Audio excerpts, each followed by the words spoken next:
Hey everybody, welcome to the Single Tracks Podcast. My name is Jeff, and today we're going to do something a little different. I was recently a guest on the Curiosityness podcast on the topic of getting started with mountain biking. If you're listening to the Single Tracks Podcast, chances are you're already a mountain biker, but you also probably have friends and family members who are not. So whether you're looking for ways to convince your friends to join you, or you know someone who could benefit from this discussion, we hope you find this helpful. All right. What's up, Jeff? How you doing? Pretty good. How you doing, Travis? Doing good, man. Thanks for being on. Stoked to talk. So where are you at? Where are you based out of? I'm in Atlanta, Georgia, actually in Decatur, which is just east of Atlanta, about 5 miles or so. Oh, okay. So pretty close. So is that like suburban type stuff, or what kind of area is that? It's actually not. It's pretty urban, or at least I would call it urban. I grew up in the suburbs, but here in Decatur, everything is really walkable. We got lots of bars and restaurants and breweries, and there's even a train line. We can hop on the train and get to the airport and stuff. So, yeah, it's pretty sweet. Yeah, I like it. Yeah, sounds like a good area. So, are you close to mountain biking trails and stuff, or is that a trek for you? I'm not official ones anyway. Oh. Yeah. I mean, that's one of the challenges, I guess, with mountain biking is that for the most part, people a car is involved, right? They have to throw their bikes on a car. I mean, unless you're blessed to live, so like a small town in Colorado or somewhere out west like that. Yeah. For most of us, we got to get in a car. But fortunately, we do have some green spaces, some short little trails we can ride in town and sort of piece together using paved roads. So it's not bad. Okay. Yeah, I had a buddy who went to, big mountain biker, super into it. And he went to school in Flagstaff just mainly because it was close to a bunch of mountain biking trails. Yeah. I mean, a lot of people do that. A lot of people will choose where to live. They'll pick the company they want to work for. I know my wife, when we moved to Colorado Springs, I lived out there for a few years, and she worked for Intel, the semiconductor company, and they had just opened a factory in Colorado Springs, which is, it's a smaller town. It's kind of a weird spot, but part of that was they wanted to attract quality employees, and, the mountain bike lifestyle attracts a lot of younger, I guess more tech oriented people. And so that was part of their decision. And you're even seeing it in Bentonville, Arkansas, of all places. That's become sort of a mountain bike destination. And for those who don't know, that's where Walmart has their headquarters. And so it's actually the Walton Family Foundation that's building these trails, again, in hopes of attracting a good workforce for them. They're working to become more of a digital company, and again, mountain bike trails seem to line up, I guess, with that type of employee or that sort of mindset. Wow, interesting. I never thought of that or even knew about that, but it makes sense that if it just happens to be that that's who they want to attract and that's what they're into, then they're going to try to cultivate that around the area. So that's pretty cool. Yeah, I guess it's a good demographic in a lot of ways. And I'm sure we'll talk about it, but, mountain biking is not a cheap sport. And so, it is going to attract more educated folks in general. And so, yeah, that's kind of how it works out, I guess. Mm-hmm. Yeah, man, that's interesting. Yeah. So I guess that's kind of the goal of this talk here, this podcast, is to just help. I mean, we'll use me because I haven't really been mountain biking, basically never. And, want to get into it. So we'll use me as like the case study. I'm going to ask you a bunch of questions on how to get started and what to do, because it's like, it's intimidating to get started. And when you just do a search on the internet, there's like a shitload of information that's hard to sift through, Yeah, definitely. Yeah. I mean, I'm interested too, to get your perspective as someone who's outside the sport and is thinking about joining up, or, what is it that's attracted you to it so far, or has made you want to find out about it? Well, it just seems like I have some friends who do it, and it just looks really fun. I mean, obviously I've ridden bikes my whole life, but just, on the sidewalk and stuff. Yeah. So it just looks fun. I want to get into it, and it seems like a good workout too, good exercise that could, do everything. I'm into surfing a bit here in Long Beach and LA area. So yeah, I enjoy doing, rather than going to the gym, I prefer to, go do like a sport or recreational activity type of thing where I can get a workout in, but it's not like mind-numbingly boring, you know? Yeah. Sounds like you already understand mountain biking pretty well. Right on. So yeah, I mean, how should we start? Do we start with like, if someone's never done it, can you give us an intro of like what to expect? Or should we start with like, I guess, equipment, or where's the first step for people, I guess? It is a bit of a chicken and egg sort of problem. And I mean, I think for a lot of us, though, we can probably think back to when we were kids and we had that first bike. And chances are, if your first bike, it probably had knobby tires on it. You know, it wasn't like a road bike or anything as a kid. And as kids, we would just ride our bikes off road. We'd ride it on the road, we'd ride it off the road. And so I think that's probably the best thing. Like if you enjoyed that as a kid, that's probably a good place to start and a good sort of spark for it. And the good thing, you know, I kind of alluded to it, but mountain biking can get expensive, I guess, like a lot of things. You know, there's a lot of equipment involved, but that shouldn't be a deterrent for everybody. I mean, you can certainly go to a bike shop and rent a bike. Some of them might even let you borrow a bike, you know, if you're telling them you're serious about getting into it or checking it out. So, and a lot of the bike brands will do like demo days where you can show up at a local mountain bike trail and they'll have a bunch of bikes there for you to just take out and give it a try for free. So that's probably the best way to do it. And it also really helps to have friends that are into it. Like you mentioned, if you have somebody you know who mountain bikes, then they're almost always going to be really stoked to bring you along with them and show you exactly what it is that they do and why they enjoy doing it. Mm-hmm. Yeah, totally. The only thing that I've run into, this isn't with mountain biking, but when I first started surfing, I had some friends who had been surfing since they were like little kids. Mm-hmm. And basically just, they're like, yeah, come along, we'll show you how to do it. And just like threw me into it with like waves that were too big. I wasn't ready for it. So yeah. So that can be an issue too, where they're not the best teachers. They'll just throw you into the stuff. So yeah, you got to pick your friend wisely. You know, some people are better than others at introducing them. And I've been guilty of that. I mean, it's taken me a long time to figure out exactly how to do that because like you said, after you've been doing it for a while, there are things that you think, oh, that's easy. But then you bring somebody new along and you're like, oh, that's not as easy as I thought it was. Or, you know, it's been a long time since I learned to do that. And I have a couple of young kids and I've been teaching them how to ride. And so that's kind of helped me, I guess, understand it a little bit better, to just be a lot more patient and to really like start at the basic level, you know, somewhere that's going to be a trail that's nice and wide and is fairly flat and doesn't have a lot of like roots or rocks or anything like that. And then, from there you just keep riding and try new things and try to get more comfortable. Okay, cool. So the first step for someone who's maybe never even done this would be to find like a shop or a rental company or like a demo day or something and just get on a bike and try it, right? Yeah, and you can, there are a ton of bike brands. I mean, if you search online for mountain bike brand, I mean, there's going to be hundreds, but the biggest ones like Trek and Giant and Specialized, they're going to typically run these demo events all over the country. And usually they'll do it with a local shop. So your local bike shop will have these days on the calendar where they say, hey, we're going to be out at this trail near town. Come on out and check out the bikes. And so, I would really recommend that if you've never done it before. It's just a really fun way. And you can talk to the people from the shop there. You can talk to the people from the brands and they'll really help you get dialed into like exactly what you want to do and what kind of equipment you're going to need to do that. Okay. No, that's good. And then, I mean, kind of being in the mountain biking community, are people like generally pretty cool and open to new people coming in and teaching people? Because I know, like, at least from my experience, it can be intimidating and, you know, a little embarrassing almost to come into like a demo day or something like that and say like, I have no experience. Like, where do I start? Yeah. Well, again, I mean, it's people are people. And so there's going to be some really nice, open people. And then there's going to be people that aren't so welcoming. And, you know, there is a bit of a like bro culture, I think, in mountain biking, or there has been historically. But that's really, really changing just in the last few years. most of the brands, the industry itself is trying to build a lot more diversity.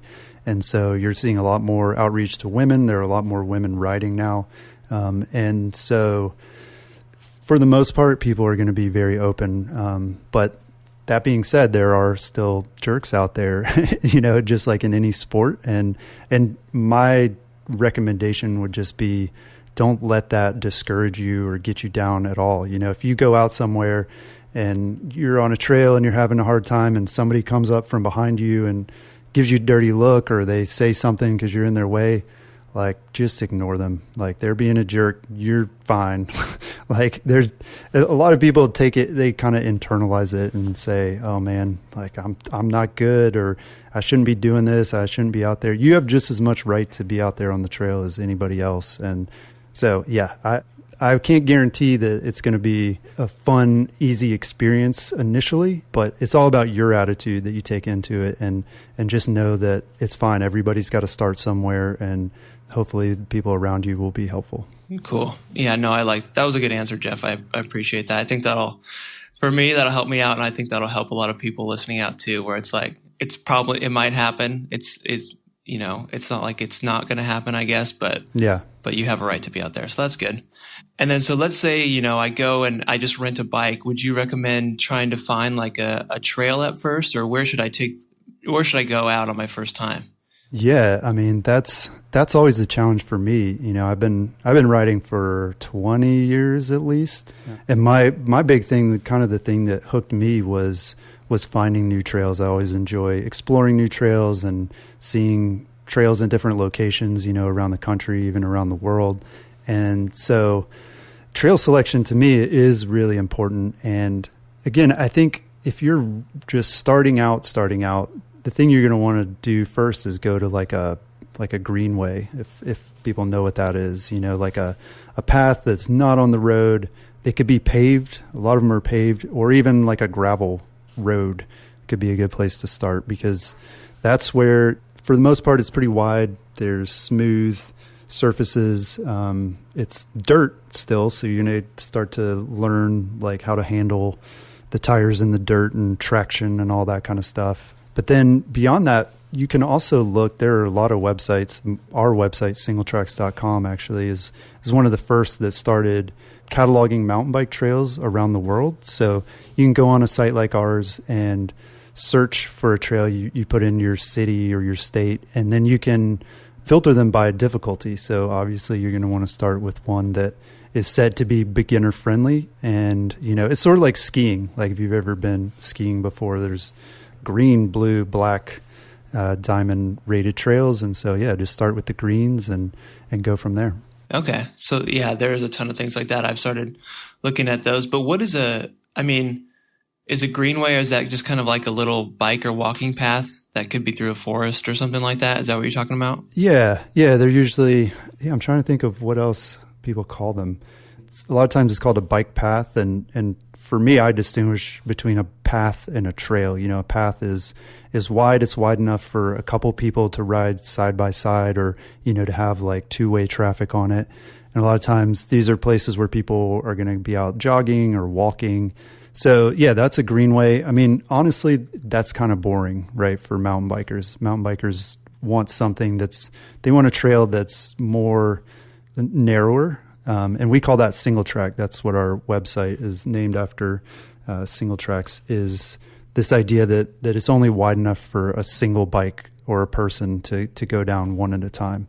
So that's really what people are going to enjoy the most. And that's kind of the goal, is to get up to the point where you can ride single track. And that's not to say you can't do that right away.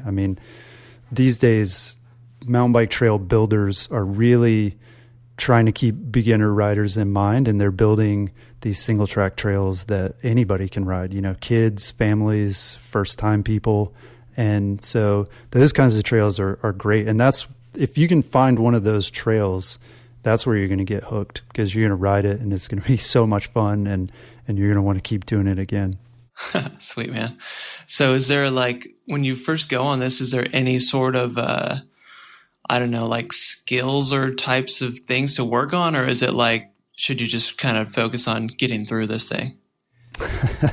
Yeah. I honestly wouldn't put too much thought into it, right? Like I wouldn't try to overthink it. As long as you know how to ride a bike, as long as, balance is a pretty fundamental thing. Like you want to be comfortable on the bike so that if you need to stop or you need to put a foot down, like you need to be able to do that pretty easily. But beyond that, if you're comfortable on a bike and staying upright, then you should be just fine. And a lot of the bikes these days, if you've never ridden a bike or, you've only seen people like riding in the street on these like really skinny tires, mountain bikes are a lot different. And especially today's bikes, the tires are way wider. I mean, mountain bike tires, some of them are getting up to as wide as like a car tire in some cases. And so you can balance on those a lot easier. And the other thing about mountain biking compared to like road biking or just riding on the street or commuting, a lot of people feel a lot safer. It doesn't seem that way right away. Like if you watch mountain bike videos online and you see these guys just like jumping off cliffs and, going fast through the trees, you think, man, that looks dangerous. But one, you're not going to be doing that right away. I don't do that. A lot of us don't. Those are just like the pro athletes that are able to do that kind of stuff. But the reality is you're also off the road. I mean, for a lot of people are scared to ride on the road because of cars.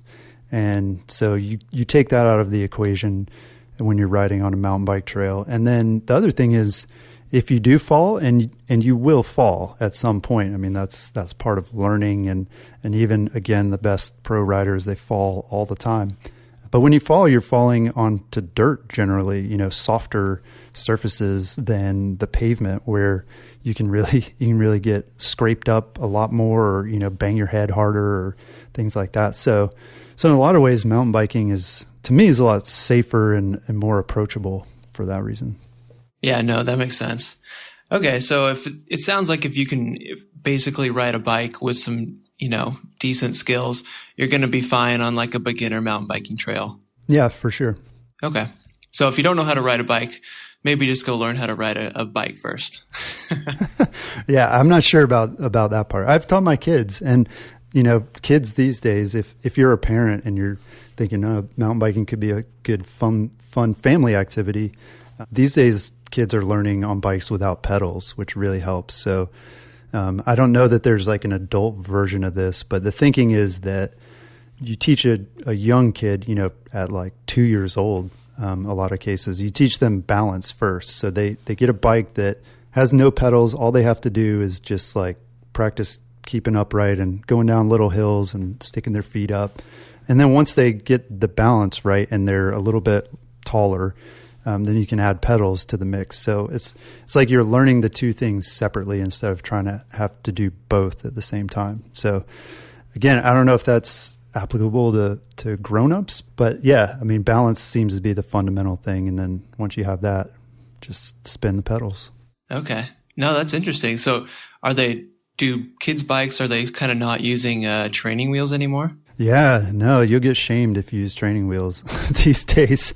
Wow, I had no idea. Yeah, it's weird. And there's nothing wrong with it, but yeah, people in the neighborhood will definitely be like, huh, you got training wheels for your kid, huh? Because, training wheels they're really awkward. Our kids got like bikes from neighbors at various points with training wheels, and they were really confused by them. And I was too, because it's like you can kind of like cheat, like you're off balance, and you'll like lean a little bit and then it'll catch you, and the wheels are like, they're loud, and I don't know, it's not a great way. But yeah, our youngest son, he was riding with pedals at 3, I think. He's definitely before 4 years old. So you can teach kids a lot younger if you just skip the training wheels and give them a balance bike. Okay. Interesting. Had no idea that was going on.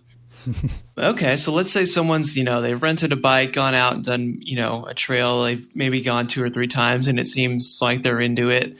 Would the next step to be for them to start investing in their own equipment? Yeah, definitely. I mean, one of the things that I love, I'm cheap. And so one of the things I love about mountain biking compared to other grown-up activities like, say, golf or tennis or something like that is it's essentially is free every time you go, right? You just have to invest in the equipment. Or skiing too. I mean, skiing, you got to buy a lift ticket or a season pass, but mountain biking, if you've got a bike, you can show up at most trails and just ride as much as you want, and it's completely free. So, but that being said, there is that initial investment, and the first thing obviously is going to be to get a bike, and also a helmet. Those are like the two things that you got to have.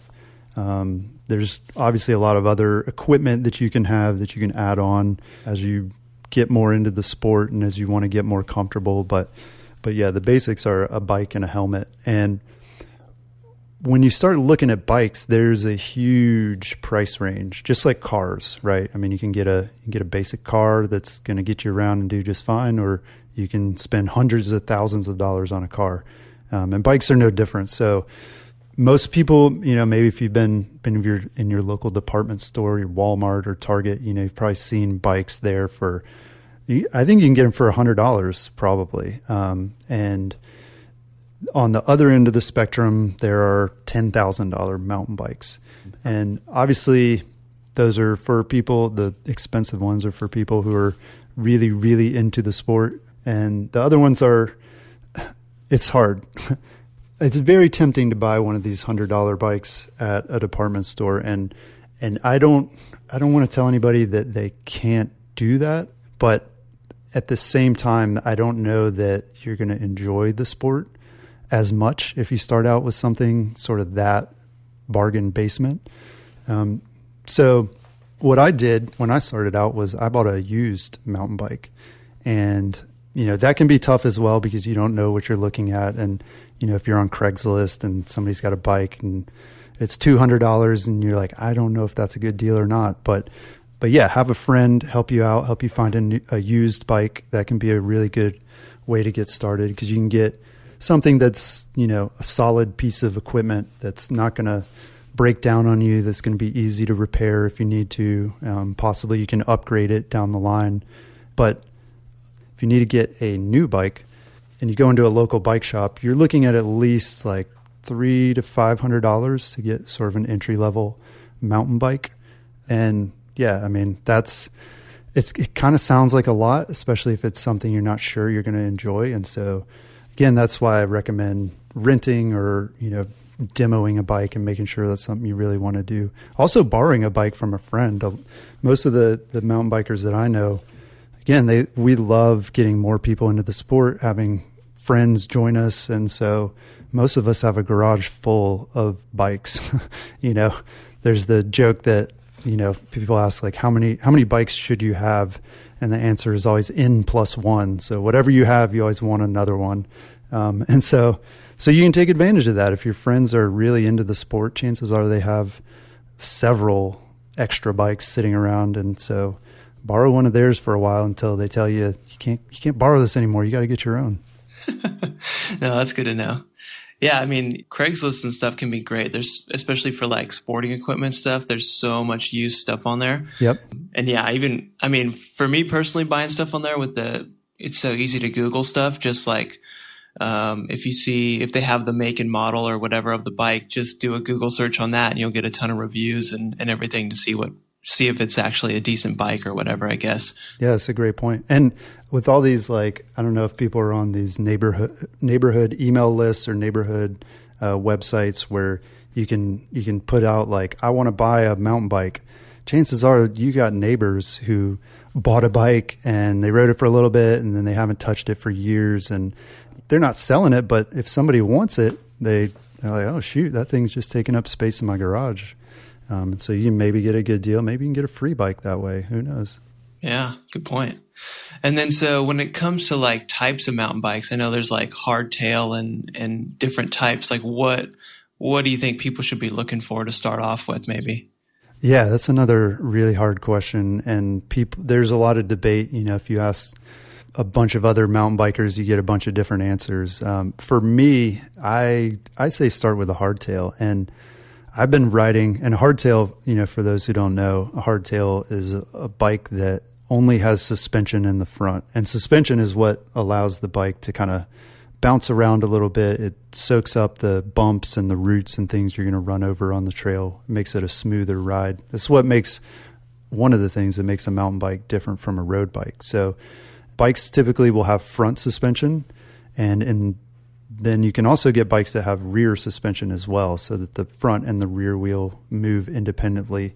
And for me, I think a hardtail or a bike that only has front suspension is more than enough for what most people are going to do, especially when they're starting out.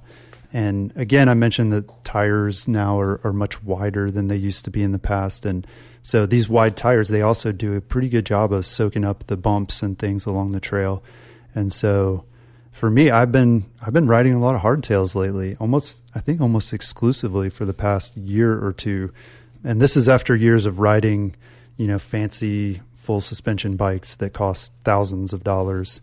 But these days, the hardtails are more than enough for what I like to do on the bike. And again, they're very capable, and they're more capable than they were even just a few years ago. Oh, okay. That's good to know. Yeah, because that's something that and generally the hardtails are cheaper too, right? Yeah, they're going to be a lot cheaper. So, and again, this is a personal thing, but to get a bike that is a good bike, that I would consider a decent bike, if you're looking at a hardtail, you could easily get a very good bike for $2,000. You could get a decent one you're going to be happy with for years for $1,000. Again, that probably sounds like a lot. I don't know. Maybe does a surfboard cost that much? How much is a surfboard? It can usually, I don't know, at least probably $300 or $400. Okay. So yeah, it's more than a surfboard, but at least you're not talking 5,000, which, to get that sort of similar quality of bike with front and rear suspension, you're talking 4,000 or 5,000. So I guess it's about half. It's probably about half what you would spend on a hardtail versus a full suspension bike. Okay. No, that's good to know. And then as far as other stuff, is it really just a helmet that you need at least to get started? Yeah. I mean, that's got to have a helmet, whether there's rules about that or not. Some states require them. Some trails that you ride at, when you pull up, they'll have generally have a kiosk with a map and some rules of the trail. And a lot of them, one of the rules is that you have to wear a helmet. So, but regardless of that, you should wear one. It's a no-brainer. Get it. But yeah, you want to have that as your minimum safety equipment. But beyond that, gloves are helpful to prevent calluses, and also when you sweat, your hands are going to slip on the grips a little bit. So gloves are good to have. And then bike shorts, bike shorts look goofy. And if you've never done it before, you're like, why do people wear that? Do they just want to look cool or, look like a biker? But bike shorts are actually helpful because they prevent chafing. Like if you're pedaling, your shorts are going to kind of rub in between your legs, and that can get uncomfortable after a while. And then the bike specific shorts, they also have like padding built into them. So, if you haven't ridden a lot before, you're going to be sore. Your butt's going to be sore after riding for just a little bit. And so that may be one of the first things you want to upgrade. A lot of people try to like get a bigger saddle or like put a gel cover on their saddle or things like that. But really, if you get a nice pair of bike shorts with a liner in it, the liner is called a chamois, which is like a French word. But get a bike shorts with a chamois in it, and you'll be way more comfortable than without that. And you don't need to like upgrade your saddle or anything. And then as far as shoes go, most people are fine in tennis shoes, honestly, to start. But you can also get fancy with that. There are shoes that clip into your pedals, so you're almost like a ski boot binding where you're attached to the bike, which gives you a little more stability, a little bit better control. But yeah, just a helmet and then gloves and shorts if you like, and you should be good to go. Cool. Sweet. Yeah, I know it's easy to get overwhelmed with like all the stuff you can potentially buy for your bike and stuff to wear and like a Camelback and all this stuff. But, that can all come down the line if you really want to get into it. Yeah. A lot of people think the Camelback is like a necessary thing. Maybe I should include that. But I mean, you will want some hydration with you. A lot of bikes are going to come with a water bottle mount on the bike. So you can start out with just throwing a water bottle in there. And then, yeah, if you want to get a fancy hydration pack so you can haul around a bag of water on your back, then you can do that too. But yeah, you don't need it to start out. Right.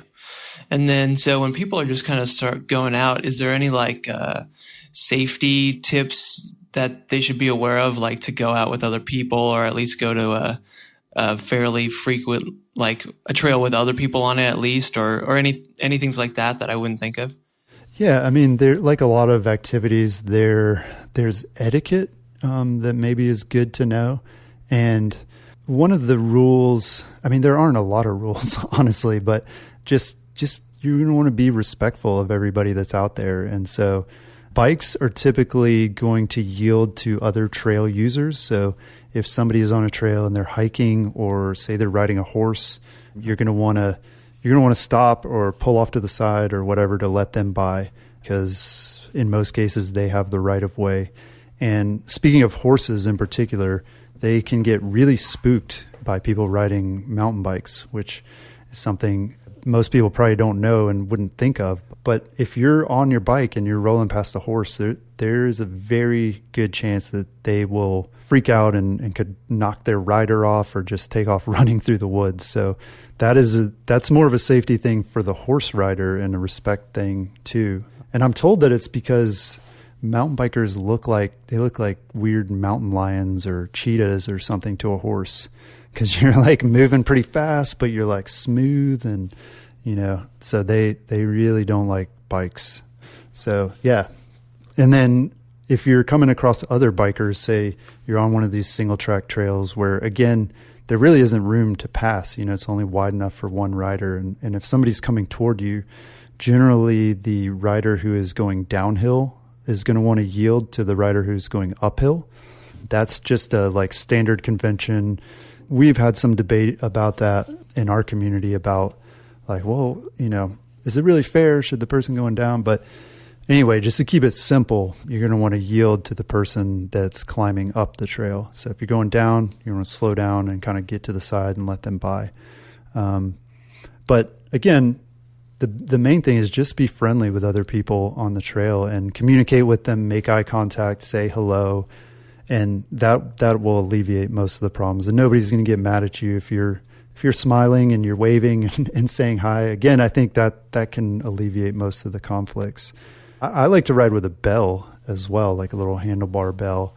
Oh, okay. Yeah, it seems like something you'd see on a kid's bike, but it's really handy for like if you come up behind someone who's hiking, say, and they don't hear you, because a lot of times they have earphones in, or for whatever reason they don't know you're behind them. You can kind of ding your bell, which is a lot nicer way to say hello than to yell at them like, get out of the way, or whatever. You could startle them, but a bell is nice to have on the trail.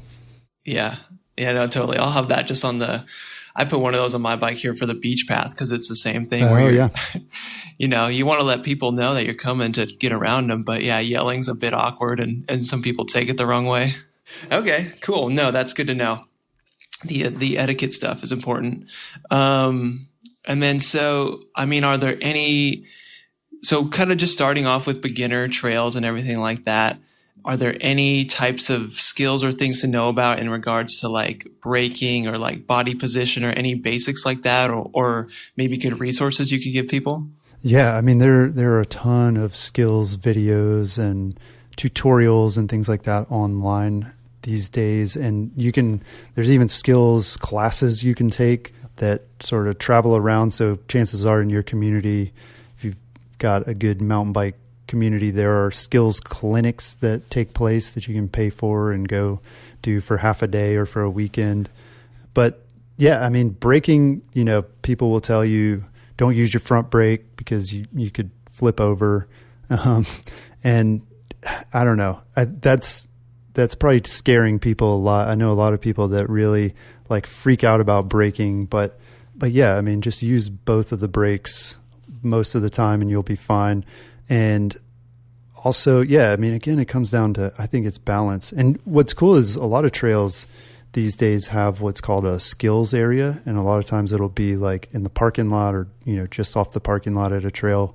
And you can go there and literally practice your skills. So they'll have a few rocks piled up where you can go and practice going over the rocks, and it'll be progressive. So they'll have like a small rock pile and then like a medium one and a big one. And so you practice on the small one, and once you're comfortable with that, you work up to the medium.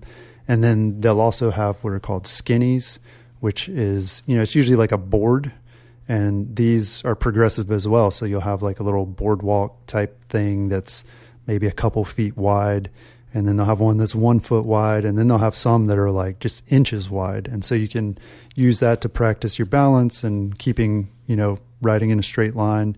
And so, yeah, my kids especially, they love doing that stuff. I think as adults, we're like in too much of a hurry to like get to the good part, or like, we just want to be good at something right away, or we want to jump right into it. But if you take the time to really practice those skills, you'll be a lot more comfortable on the trail. And honestly, it's kind of fun in itself. You get your buddies to go out there to the skills area and just hang out, crack a couple beers if you're allowed to do that and you're of age. And yeah, just practice.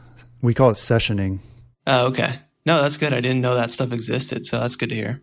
And then as far as like, there's kind of like trails, and then there's also sort of like mountain biking parks, right?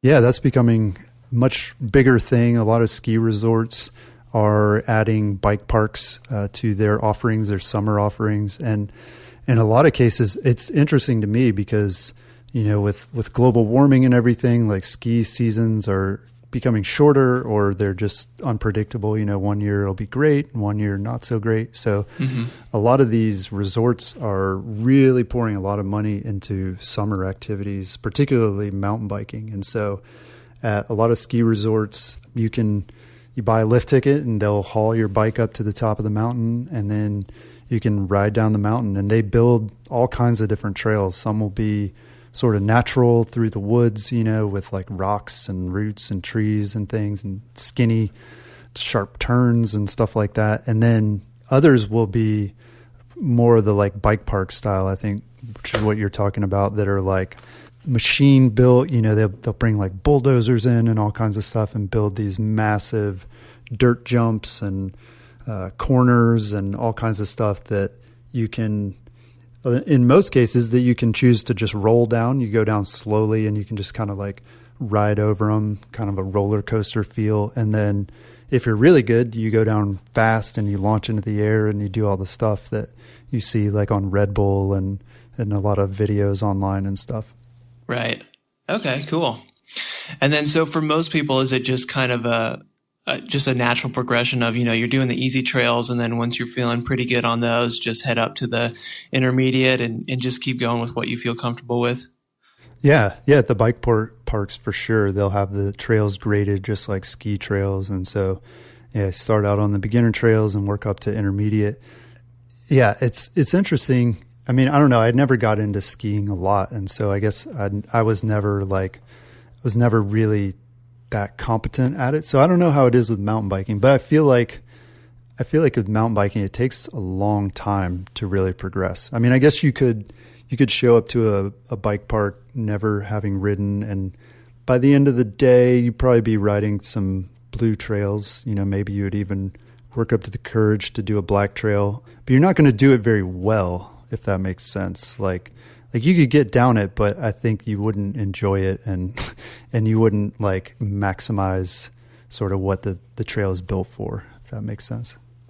Okay. Interesting. Yeah. So that's maybe like a concern that people would have, is like they're making the jump from, beginner to intermediate or something like that. And then they're like, well, shit, this trail is just way too hard. Are you kind of able to just, if that's the case, to just kind of slowly go down this thing and probably be okay? Yeah. I mean, that's what's cool. The trails that they're building, there's like a style of trail now called the flow trail. And it was designed basically with that idea in mind, where anybody could ride down it, and, they could just be on their brakes the whole way, and, it's smooth and pretty easy to get down, and they would enjoy it. It wouldn't be like, oh my gosh, I'm so glad I'm down at the bottom now and I'm not dead. So these are great, like family trails, beginner trails. But these same trails are built so that if you're really good, you're you're a fast rider, you can have just as much fun, but in kind of a different way. And so you're like airing some of the jumps, they'll have like two little kind of bumps in a row. And so like if you're a beginner, you just like go over bump number 1 and go over bump number 2. Whereas a pro rider is going to come down, they're going to jump off the first one and they're going to land on the backside of the second one. And so, there's just stuff like that. And trails are built that way. There's a lot of thought that goes into the trails and how they're designed. And there's, just a lot of options today that make it fun for everybody. So it's a really good time to be starting out for sure. Cool. I dig that. And then, so are there any, like mountain biking, like groups or meetups or stuff like that you would recommend people join, or like, trail building stuff or cleanups or anything like that?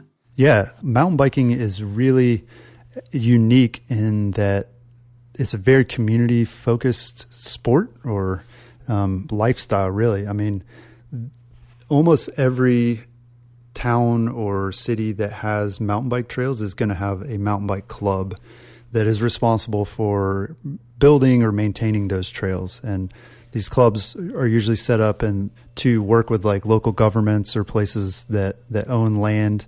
And they'll be the clubs will be the ones that go to get permission to build trails. They'll be the ones again that maintain them. And so clubs are a really important part of mountain biking.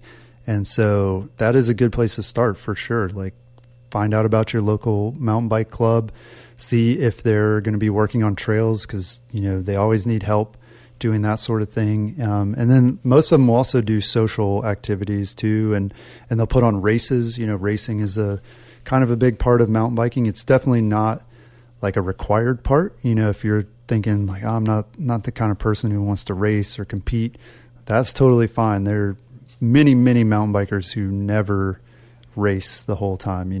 They just do it for fun.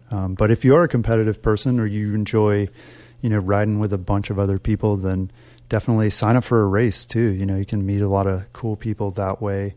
There are a ton of ways to get connected. And then of course, online, there are tons of Facebook groups and meetup groups. And generally people are really stoked to have new people join them. I know a lot of bike shops too. Your local bike shop is a good resource to use to get connected with other mountain bikers. A lot of shops will have like a weekly ride that they organize. And so you can show up to one of those. They're usually, just anybody can come out and meet other people and ride with them. And then even there's just cool clubs. I ride with a club here once a week. We do a ride on Tuesday nights, and we call it a no drop ride, which means if you come out, we're not gonna leave you behind. You're not gonna get lost in the woods. We're gonna make sure that you're good. And if you have a flat tire, we're gonna be there to help you out and get you on your way. Sweet. I like that. The no drop ride. That's good. And then, it seems like a good way to kind of, if you don't even know anybody who's a mountain biker and, obviously want to make some friends, to go out and offer to help build trails and anything like that, be a good way to meet some people who then could potentially, have bikes you could borrow and are willing to help you, teach you a little bit and stuff like that too, I would imagine. Yeah. Yeah. Mountain bikers tend to be pretty social, and, it is an interesting mix. It does seem to attract some introverts, but also a lot of extroverts. So it's a good mix of people. And I would say, one of the best ways, if you have a good shop, show up to your shop like on a Friday evening. A lot of shops, they'll have like beer and stuff, and people will just be hanging out at the shop. That can be a really good time to meet people socially and try to like get a foot in the door that way. Okay. Cool. And then to find this stuff, just probably a Google search or maybe try social media or something like that. Yeah. Everything's on the internet now. And websites like ours will have forums. So if you're comfortable with that kind of thing, signing up on a forum and asking questions. And, we have plenty of people all the time that say that, like, I'm thinking about getting into mountain biking, and, I found these two bikes on Craigslist. Like, what do you guys think? And you'll get bunch of replies within a few hours of people trying to help you out. And same thing, you say, hey, I just moved to this city. Like, where's a good place to ride? Or are there any group rides? And, people will usually reply pretty quickly, and you can get connected that way. Nice. Cool. Man, well, this is great. Is there anything else you want to add, or questions you get often that you want to share, anything like that? Or have we done a good job of covering this stuff? Yeah, I mean, we've done a pretty good job. I think one of the things we did a couple years ago, I reached out to a number of my friends who had stopped mountain biking, and I asked them, why don't you do it anymore? Like, what are the barriers to getting started? And I think we covered most of them here. I mean, if you don't have a bike, obviously that's a barrier, or you're not sure where to ride. But another one just in general seems to be time. And all of us are busy, and, everybody's going to fill up whatever time they have. So, I doubt there's anybody out there who's like, oh, I just got some extra time. Like, I need to find something to do. Maybe you do, and that's awesome. But yeah, time seems to be the biggest thing. And people will say, well, I've got family commitments, or I've got just no time because I'm doing other stuff. But so mountain biking does take a time commitment, is what I'm trying to say. And part of that can be if you have to drive to trails, and that takes time. And then rides themselves. I mean, most people are going to go out and ride for probably at least a couple of hours, which is not short, compared to other things that you could be doing. So it does take a little bit of creativity and finding ways to like integrate that into your daily life, I guess. And so that's why it's good. Like, if you can get your family involved, make it a family activity, or if you can integrate it into your commute, even, a lot of people maybe don't realize that there are like trails between their home and their work, and they could jump on the trail on the way to work and on the way back and enjoy mountain biking that way. Or in some cases, like what I do, I ride at night because I got a lot of other stuff going on during the day. And so nighttime tends to be a good time to do that. So yeah, don't let time be something that keeps you from doing it, because you can make time for it, and it's worthwhile, in my opinion, for the benefits that, you sort of mentioned at the very beginning. Mm-hmm. Yeah, well, totally. And I mean, if you're already going to the gym or something, you can just like allocate your time for the gym to go mountain biking or something like that. Like there's other benefits to it. And, you're getting out into like on a trail into nature a bit. It's kind of like at least for me, it's like a nice little reset to get out and do that kind of stuff. So yeah, there are definitely a lot of benefits to it. Yeah, for sure. Yeah. And it's way better than the gym. Trust me. Yeah. Damn. Well, this is awesome, Jeff. Yeah. I mean, this is great for me, dude. This is exactly what I wanted. So hopefully we help some people out, listening to.